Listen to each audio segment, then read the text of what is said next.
একটা পারমাণবিক বোমা একটা শহর ধ্বংস করার জন্য যথেষ্ট, কিন্তু জানেন কি পৃথিবীতে এমন বোমা আছে হাজার হাজার। বিশ্বে বর্তমানে প্রায় ১৩,০০০-এরও বেশি পারমাণবিক অস্ত্র রয়েছে। এর ৯০%-এরও বেশি আছে দুই দেশের হাতে, যা হচ্ছে রাশিয়া ও আমেরিকা। একটা পারমাণবিক বিস্ফোরণে মাত্র কয়েক সেকেন্ডেই লাখ লাখ মানুষ মারা যেতে পারে, আর শহর পরিণত হয় ছাইয়ে। এই অস্ত্রগুলো এতটাই ভয়ঙ্কর যে একটাও ব্যবহার হলে পৃথিবী বড় ধ্বংসের দিকে চলে যেতে পারে।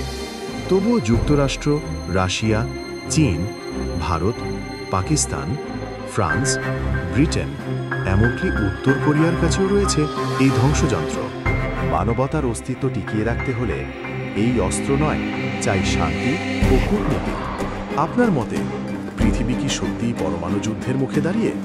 এমন আরও ভিডিও পেতে আমাদের সাথে থাকুন।